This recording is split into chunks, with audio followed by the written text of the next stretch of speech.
let's move on to talking about Summer of Sonic, because obviously you were there at its inception, and you're a big part of it for 4 years, plus the pre-event that started it all. So, Yeah. I mean, we've heard from Sven and all that before on their take on it. It would be good to, obviously, was you weren't part of that conversation and that interview, and then about your hand in it all. Well, that was right. I shouldn't have been on that one, but they, it all started back when me and Sven Jocelyn, who's Dreadnoughts, and Adam Tuff, who is T-Bird, all first met up, which was at the 15th anniversary Sonic party thing that they held as part of the 2006 Game City. Right. And that was that's in Nottingham in the UK, and it was the first year they'd done that. And there was one of the big things was a Richard Jakes concert that was held in a church in a very difficult to find bit of Nottingham. But I decided I was going, and T-Bird had come into prominence because of a video he'd done for a Sonic Stadium competition. He was going. And I'd spoken to Sven via email, and that was all we'd done. And so I had a phone number, and literally we tried to find each other because there's about 8 different exits out of the railway station, which is impossible to get back into. And it took about 15 minutes to actually find each other, despite the fact that we were just on the other side of the same building. And the first time I saw Sven Justin, he started skipping to me and waving his hand above his head in a sort of faux romantic way, you know. That sounds like Sven. Yeah, you could hear the violins in the background and the birds, and it's like, oh, I see you. The flowery fields. But the main though, otherwise that'll be the next Dream Tonight. Yeah. Oh God. Yeah. God alone knows. Him and his sexual nipples, whatever it is. Oh God. She's obsessed with the TSS guys and nipples. I don't know what's got up with the main. Some OTP and shipping up in there. There's so many ships at the damn harbour. But nobody ships my ship. We talked about all manner of things on the day, along with a mysterious 4th person who we never saw again. And I thought that there should be a convention. Sven thought there should be a convention. We talked about the matter, and then it came up again in conversation after Summer of Sonic, the first Summer of Sonic, which is the online one. It came up in conversation after I'd joined Sega, and Sven came up with the thing that I've got some money now, so I want to actually do this. And I went, great, that's fantastic. You know, I can have a chat with Sega maybe and see if we can cook something up for you. So I went to Sega cap in hand and sort of went, we want to do this thing. It's going to happen. Well, actually, that wasn't how I worded it, actually, because I knew how Sega worked even in the early days. So what I actually said was, this is going to happen anyway. Would you like to be involved in it? And it sort of went on from there. And I was given the time to do and help back it up. It really has not been until recent years where Sega actually got really properly involved. It really was literally just me for a very, very long time. But we sort of Rex was involved, and we got Emerald Coast involved, and Radio Sega was on Sega Sonic Radio, and everyone really came Cage Dome back in the very, very first one, and it was such a fantastic success. And I was really pleased, and the 300 was brilliant, and you couldn't move for anyone. It was just jam packed, and we started the tradition of no aircon. It was all. Well, there was aircon at the first one actually, but what they considered aircon was like 2 fans you could get from Argos.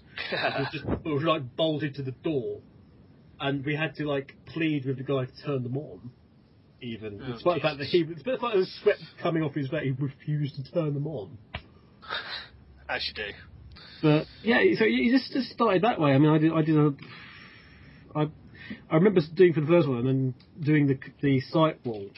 Yeah. And just literally like completely draining print cartridges at Sega out and just cutting up loads of bits and making like a really crappy collage, which I think, and there was lots of sorts of, and just printing out all these pieces of concept art and all sorts that goodness knows how I got away with, and sticking them on the wall.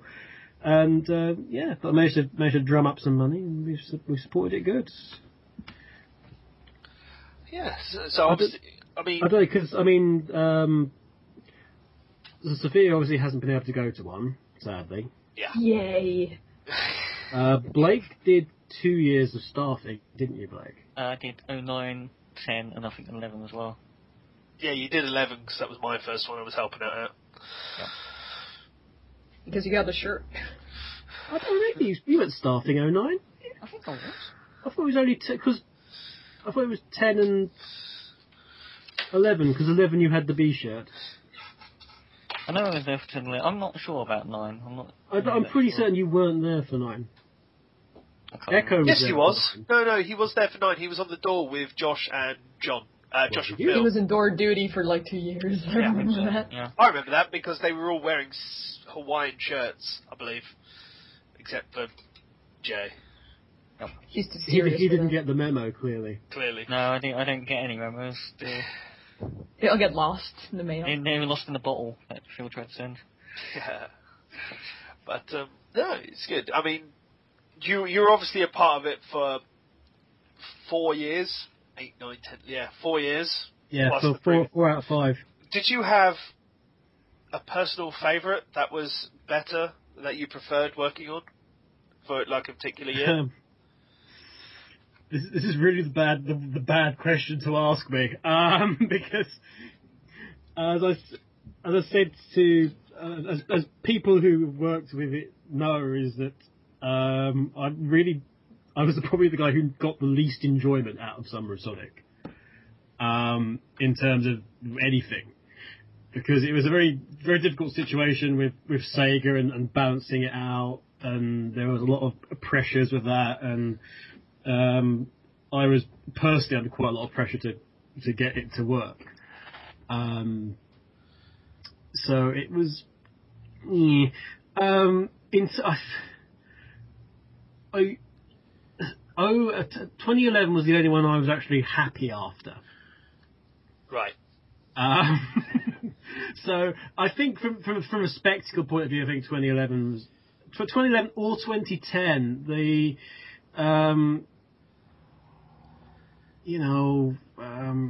Crush 40 being there for the first time was such a major thing, and I looking back on the videos, I could see how big a thing it was to people.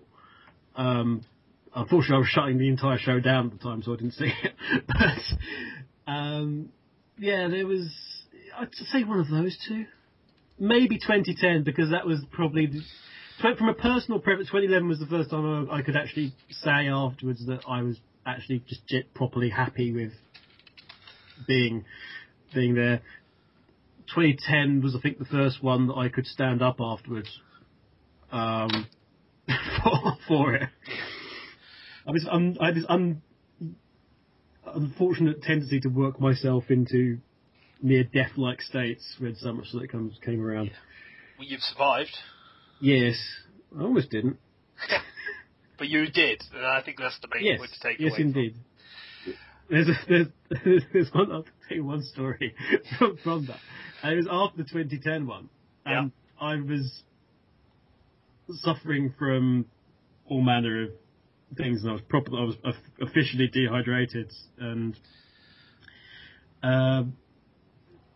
I'd actually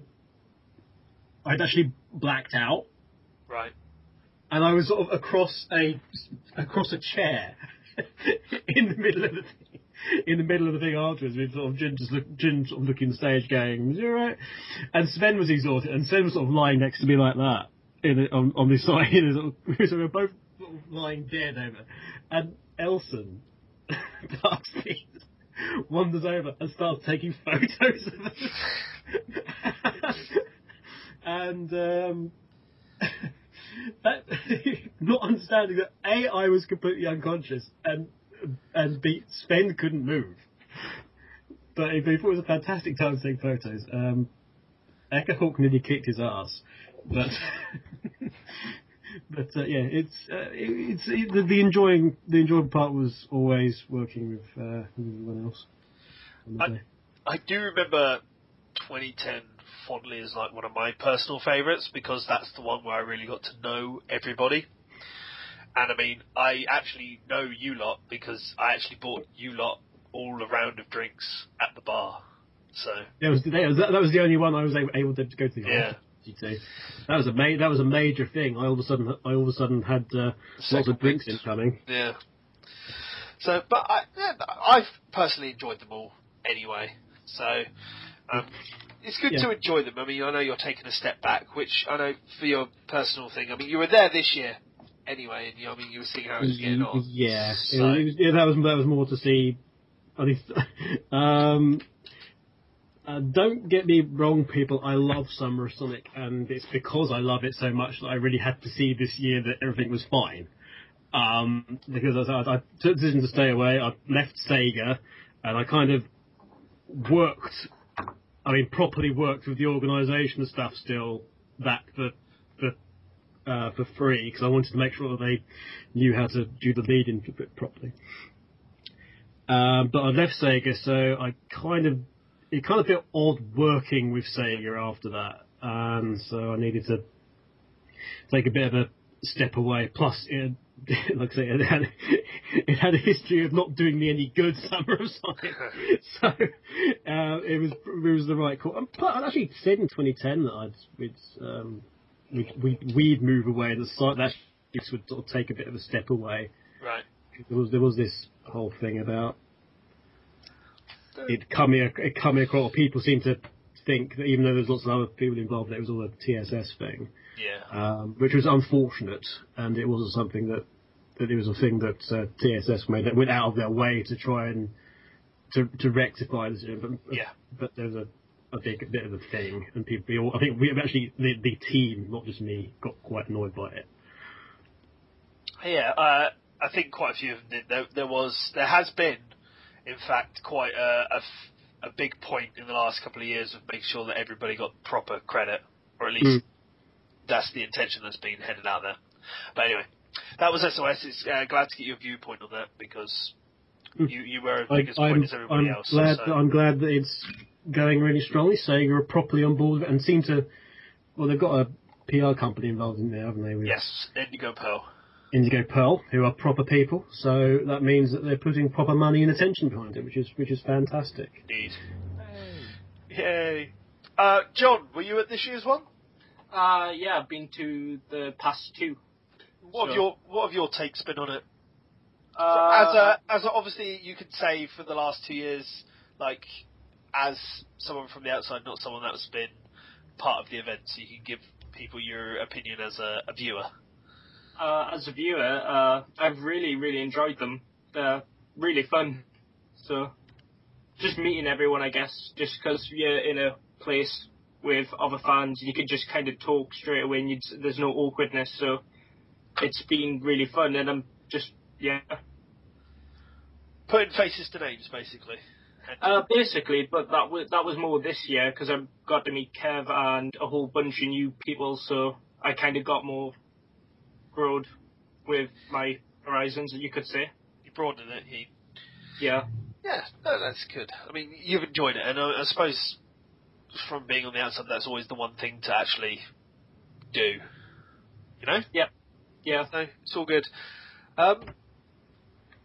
Going back to Rex, I mean, is there a particular direction you want to take it in, or, like, from the rest of the people that are sitting here, is there anything that you'd like to see in particular coming up? I really like how it's going right now, so.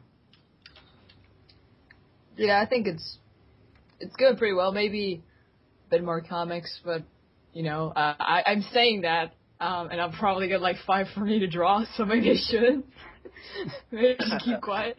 But I don't know, I always found that I was like, something that set it apart from your generic, oh, here's the news. Yeah. And reviews and whatnot, so it's like, that could be interesting. I like the idea of videos and flash and things that move and make sounds. That's always good. It's got more of a homely feel. Oh, there you go. Kev? It's, you mentioned earlier about our sort of break into video and stuff, and we're trying to do like this, there's a video going up a day now. Yeah. Although there has, ironically this week particularly, it hasn't been, but that's because there's more of an actual proper schedule I'm trying to cook up for videos and creative matters, and I'm looking into doing actual streaming Let's Plays myself, which I was testing literally last night. If people were watching the Twitter feeds. But I don't know. I can see it going slightly more, even more Sega-y, and perhaps branching out a little bit more into, again, other games and territory, and not being confined so much. I don't think Rex is going to get any bigger than it is. I mean, its real peak, if you like, was actually 2008, 2009, around that time. Yeah. The community is not what it's not what it was as well. I suspect it'll be the last iteration, if you like, what we've got currently on the site. I don't see it getting another redo in the future. Yeah. I don't know. I think it really depends on the way that social media changes. Yeah, it'll depend a lot. Like I say, it's interesting working with Sega nowadays.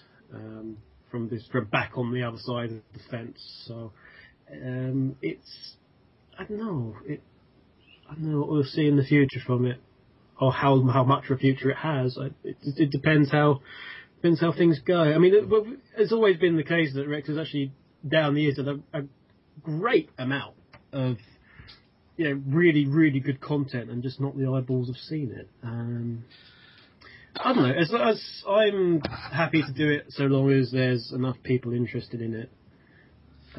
But I can see it having its time.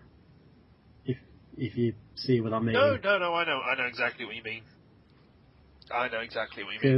But it's only due to everybody's love of the community that community sites exist still. And it's the team that are behind the sites, yourself and everybody that's in the call themselves. I mean, even myself, I've been part of Rex, and I enjoyed that part for a very long time while I was doing it, even though it was less than a year before moving on to do other things due to commitments and such. But it's a good time to do things, and you learn to do a lot. Yeah, I mean, I learned how to use WordPress and bits and pieces, and certainly learn how to do a lot of things to do with WordPress, thanks to you and everything else. So, for sure, it's something that the guys you've got that are new to it will learn if they don't know already, and get involved a bit more and everything else, and those to come in the future as well. I already know not to hit the big red button. The big red button. Yes. Historically, the big red button. Historically, the big red button, yes. No, never touch the big red button. That was destroyed along with the original Sonic Rex HQ. You didn't rebuild a big red button? No. The big green button. Remember, those stretch the tables. Yeah. Those stretch the tables, and if a giant hand comes up to you and tells you to do something, you probably should do it. Yeah, definitely. But let's move on to the community section for a bit, because we haven't dabbled so much on that. I've noticed there's been a lot of more community-based meetups that are happening a lot more. I mean, it's not specifically... Don't tell me about that. Don't tell me about it. Well, you get to go to crazy cons in South America every 5 minutes. But I beg your pardon. It's not the same thing. Well, I would just be here sulking in the corner. We don't get to see you dressed up as Crystal the Fox. Yeah, then you should just hurry up and get your ass over. God, don't tell everyone who's listening this about that. Sophia's cosplaying as Crystal soon. God damn it! We'll have the photos. Halfway there. It's next week too. Oh God. Oh, fun times. So, but yeah, I mean, there's been a lot of community meets that are springing up a lot more. Sonic London's pretty much in its own right, happening every now and again. My Portsmouth ones, as an example, which you seem to have been to every one of. Alumni. Yeah, So- apart from the very, very, very, very first one. Oh yeah, but that wasn't even an Operation Portsmouth. That was Yeah. just a meet up that we thought we could expand. I'm just going there in the hope that eventually I'll get some kind of club tie. Hey, I haven't even got one of those. A membership. That's something you need to get on. Pirate Peak membership. No, Pirate oh, Peaks. good grief. 5 cons get 1 free. Yeah. But they seem to be expanding, and I mean, you've been to some, not all, obviously. But what's your general take on the way that those are moving these days? It's from a personal point of view, it's the stuff and that me and Sven and others have banged on about for ages that people need to get if people want things to happen, They have to do it themselves. yeah, exactly. We can't keep putting stuff together. I mean, Operation Portsmouth is fantastic, but I actually wouldn't class it as a community meet. No, It's actually not that. I think, from a personal standpoint, I think that's what a lot of people don't understand is that it's not a Sonic meet. I mean, yes, it is a large bunch of. There's a lot of people who know each other Sonic within the community, but Yes. it's not there for the purposes of Sonic. And as a result, I mean, those of you who've seen the videos, there's actually you see a lot more of the natural us. There's an us that you see on Sonic fans in the- their natural habitat. Yes, in a way. Open up, I mean, bro. you can put a bunch of people together and then have a central theme like Sonic, or a common Denominator. so something that everything revolves around. Yeah. Or you get a group of people, you take that away, and you get a group of people who are just friends and who interact without that. Yeah, I mean, There's a big old difference. I mean, I love the stuff that Sonic London do, and there's other little groups and meetups, and a lot of the community do meet up more. It's one of the things I'm actually most proud of, actually. A lot of people don't remember what it was like in 2006, 2007. Nobody talked to each other. All the sites hated each other. yes. Well, It was a very closed community, and it's not that anymore. I think we lived. I mean, 2006 was 6 years ago, obviously, but it was at the very height of internet security because the internet was still a very new thing. Yeah, So- but there was that sort of closed thing with all the sites, and that they would refer to each other, but they wouldn't actually talk to each other. And there was no internal relationships or real communication with each other, bar as occasional emails saying, "What did you say about this?" or what have you. And it was through the initial Sega things, Yeah. which I presided over in my massive chair of gold and hedgehog skulls. And it was those things that got the site people actually communicating together, and then they became friends. It's where we really met Sven and Rory and Lewis and Phil and Graham and Mike Taylor and all those guys really met for the first proper time. So it sort of established a lot of things that sort of kind of snowballed, and then more and more people were drawn into it. It's a lot nicer community nowadays, and that's a really, really good thing. Okay. I think we're coming up to the point where we'll call this a head. It's been good to talk about. Does anybody want to have something particular they want to raise before we call it to a head? I want to hear more from John and Ian. I want to hear more from John and Ian. Okey-doke. Hello. Hi. Good day. Good day, sir. Good day. You're in the spotlight. You are. Talk to us about anything Rex-ish. Ooh, well, I actually first started sort of visiting Sonic Rex same way that sort of Kev ended up creating it, sort of looking through Sprite comics and thinking, I could do a better job than this. But then I came across Sonic Rex and I thought, this was brilliant. This was a great sort of way that you can actually create comics without having the artistic skill to draw, because I can't draw Ptofia, as Sophia can attest. So yes, it was sort of really interesting to sort of see stuff like Sprite comics, and I've sort of got into Sonic Rex and TSS and such. And then Ethereal Online opened, and so I sort of got in through there and started chatting with Jay and Sophia, and started doing a variety of things. A few people might remember the Ethereal Online Sprite comic we tried to do, but that's sort of faded away into obscurity. That's old. That's old. That is a old. very long time ago. Yeah. I remember the shipping one. Now he's talked about it. But yeah, so I've sort of from there sort of gotten sort of new, sort of a lot of new people, and now sort of do stories for Sonic Rex, sort of mainly sort of related to the games outside of sort of the normal Sega things, like in magazines and such. And I also do one or two things for Emerald Coast as well, as a few people must have read sort of my random stories on there. Indeed, there's a lot of crossover between Emerald Coast and SW. I mean, we're sort of the same boat, really. The same but different. Yes. We're less drunk. I'm sure Phil will appreciate I don't know. I don't know about that. Speak for yourself, bro.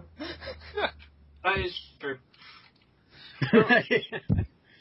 And John, of course. Hi, I was quite late to the internet, and I only really started browsing Sonic related fan sites in about late 2008, and I came across both Sonic Rex and Sonic Stadium, and I wandered around a little bit on the forums, and then I kept on jumping around, just seeing where I fit in and sort of things like that. But DeviantArt was kind of my place, since I like to do arty kind of things. And then eventually I kind of got more interested in Sonic Rex, because whenever I typed something in what I was kind of interested in, Sonic Rex would always be at the top. So I was always kind of checking out Sonic Rex and then TSS, and then eventually I somehow became staff. So Magic. it was magic. It just kind of happened overnight. Rule of thumb, if you hang around Rex long enough, you'll become a member of staff now. And maybe you'll be able to ban people. I blame myself. Hey. I am the magic dragon. What's this? We'll start calling you Puff. Yes. Puff the dragon. Puff the magic black dragon. God. So, that's pretty much about it. I mean, the one last question I have for you specifically, Kev, and maybe the others here may have a bit of input, but in regards to the Let's Plays, is there possibly a multiplayer thing with the other guys that might be coming up at some point? Possibly, if we can. If we I can. mean, it's the sort of thing I want to get audio cameras. I want Jay back on Radio Redux. I miss Jay. Oh. He never said Really anything. now? He never said anything, but he was there. He would fall asleep. It was more fun when Jay was only asleep a couple of times, and he was ill. Ew. He was ill. Yeah, he was ill a lot. Remember that? That's fair enough. I mean, it'll be good. It'll be good. I mean, Radio Redux is still going strong. We haven't actually talked about Radio Redux. Yeah. I mean, how did that start? How did you decide to get onto the interwebs in the audio form? I turned around one day and thought I should do interwebs in audio form. In audio. Most I nonchalant wanted- answer. there was I don't know if Radio Sega was around then, but in 2006, it might have been. I don't know.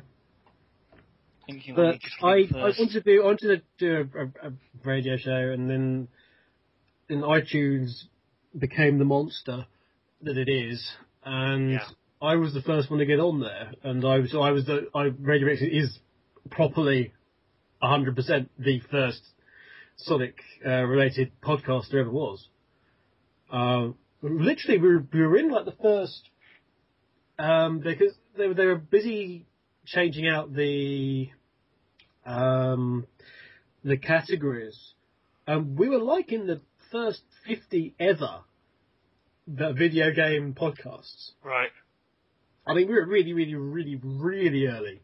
This is back in the days where every single one of the top 10 was a different podcast from One Up, which was great. It was just like, just One Up guys. Here's a different set of One Up guys. Here's another set of One Up guys. But yeah, he just came into being with that, and I did a load of shtick about crazy stuff, and we had the little incredibly crappy soap opera, Chaotix X. I love that. I want that back. God damn it. You can't have Chaotix X back. Because it took a very long time to do Chaotix X, and I didn't find it funny. I want Charmy's Got Back's hardcore dubstep remix. Charmy Got Back. That got put, the Charmy Got Back parody song, which ended up getting listed down as something on Wikipedia by somebody on the official Baby Got Back page. Somebody wrote it down, and it was there for like 2 years. But yeah, I just wanted to do a show, and I thought it'd be fun to do, and so we started that 2006. I mean, this is series 7, isn't it? Yeah, I believe, and it just came along. By the time season 3 came along, Sega Sonic Radio needed some help. Majors like they had no live cast left apart from Turbo Drive Live. Which is still going. So I basically said, look, I'll bring it live, and we took it that way, and then we were the first ones to do dual casting with Radio Sega and Sega Sonic Radio. We're just on Radio Sega now, but yeah, I mean, it's still doing its thing. That's going to change a lot in the future, I think. But do you still intend to keep it going? Not in its current format. So what? So do you know where you want to take it, or? Yeah, it's going to become, and this is one of the good reasons that I think Jay would be really good back on this. It's going to be, still on Radio Sega, but it's going to be more in line with the current other project I'm doing. Last Minute Continue. It's going to be more in line with that, and more a general gaming news and discussion thing. Right.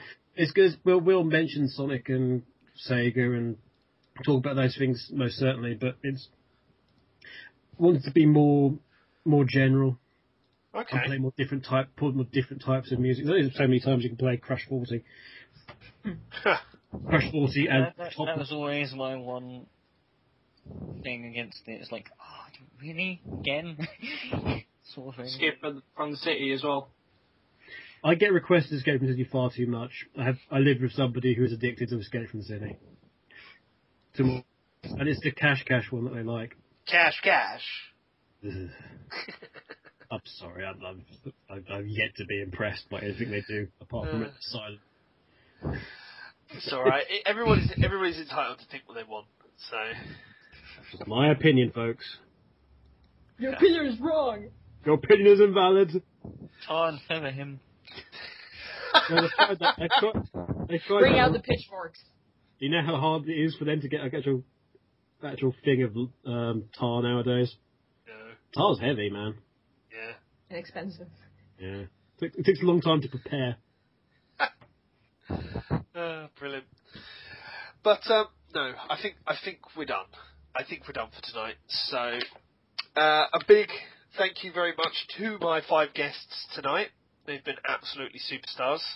So thank you very much to Kevin, Sophia, Jason, John, and Ian. As quiet as some of them may have been, it's still been an absolute pleasure to have them on and hear how they got into it as well. So thank you very much, folks. Thanks for having us on. Thank you very much. That's brilliant. And yeah, so if you want to visit Rex, listen to Rex, watch Rex, hear Rex, I'll put all those, be Rex, if you be Rex. Or T-Rex, too, whatever. T-Rex. Like Rex, follow Rex, subscribe to Rex. I'll Subscribe. put Favorites. Favorite. favorite, subscribe. You know, Stalk. the deal. Stalk. I'll put all their social media things in the drop down box below. So make sure you click on them, follow them, love them, worship them, and we'll catch you next time on the Community Spotlight. Good night, guys.